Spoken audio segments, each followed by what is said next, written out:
Shame that tune!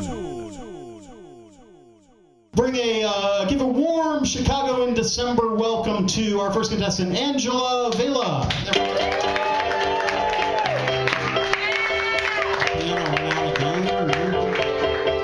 Okay, Angela, give that wheel a spin. Audience, shout out what you hope comes up on the wheel. Hey, 19. Yo! Sinatra. Yay! Whatever the people want, that's what we do. That's right. Okay. We bring the party to you. Okay, so Angela, you have 3 minutes. On your mark. Get set. Shane. So I hopped a train and met out my mother in the suburbs for dinner. And we drank a lot of wine at dinner, like we always do. And then she goes to take me back to the train station.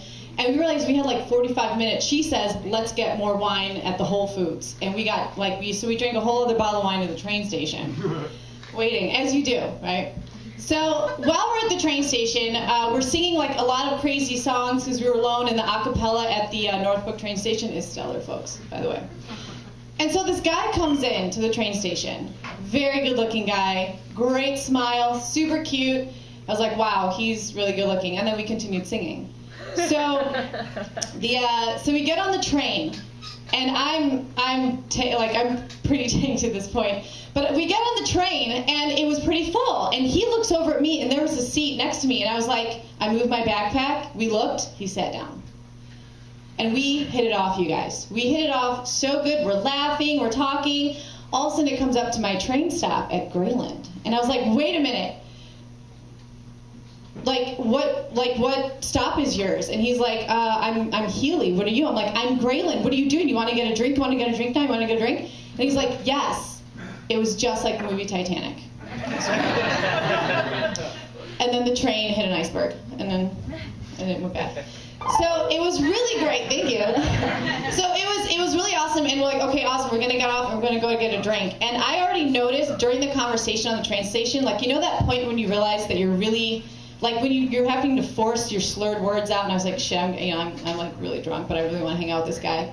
So we're walking down Fullerton Avenue from the Healy station, and we're like, oh, this bar, no, this one, no. And then he's like, I have a great idea. Let's just get some wine and go back to my place. I was like, okay. And I thought it was the greatest idea ever. I was like, awesome, you know? And so we do. So we go back to his place in Logan Square, and we're having it, like, we go up the stairs to his apartment, and as we get to the door, he's like, oh, I totally forgot. We're moving out this weekend, and our electricity's already shut off. And I was like, that's okay. I was like, whatever, no big deal. Like, I'm like the most like wonderful person for a serial killer. That's why I'm like, that's okay, it's fine.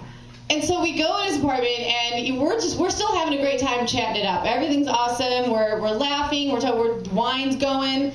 And then I don't know if it was a couple hours. I'm not sure what, but he all of a sudden he was clearing off the bed. You know, like it was time to pass out. I probably was slurring my words anyway. And so I go to lay down on his bed, and he's like, hey, do you wanna use my toothbrush? I was like, who is this guy? Yes, I want to use your toothbrush. Like, this is like the nicest guy ever, you know, like awesome.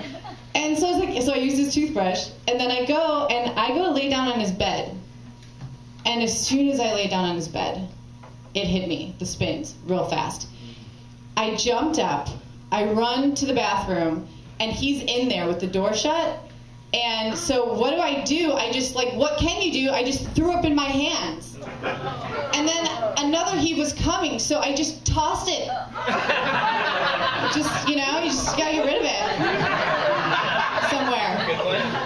And so then I throw up again in my hands, and like, same thing, I was just like getting rid of it. I was just like throwing up, tossing. This is like, what do you do? It was dark. I couldn't see like where, like I didn't know where the like things were, and so like I made it to the kitchen, and then all of a sudden he comes running out the door of the bathroom, and he just slides on my vomit into the kitchen.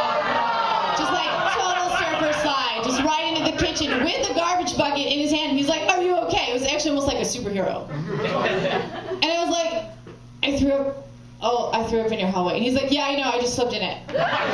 Are you okay? And I was like, I am okay. And then like I stumble back to his bedroom and I pass out. And I wake up the next morning, I'm laying in this poor guy's, stranger's bed. I am covered in vomit. He's covered in vomit. His bed's covered in vomit. Everything smells awful. Terrible. And I'm just like, oh shit. And I had to be somewhere. And so like I get up and I'm like gathering my things, you know, like what do I do? And like I go into the hallway and that's when I see my artwork. See it? And it's just like purple chunks everywhere. Just like the walls, the floor, the door. Like I don't even know how does that even happen? And so like the thing is I didn't have time to clean it up. So I kind of had to ditch it. I know, I felt like such a jerk, and so I didn't have time. And he kind of comes out, and I was like, I'm sorry, I have to be somewhere. And he didn't give me his number, so. But I did my walk of shame home after that, and so that's my story. Wow.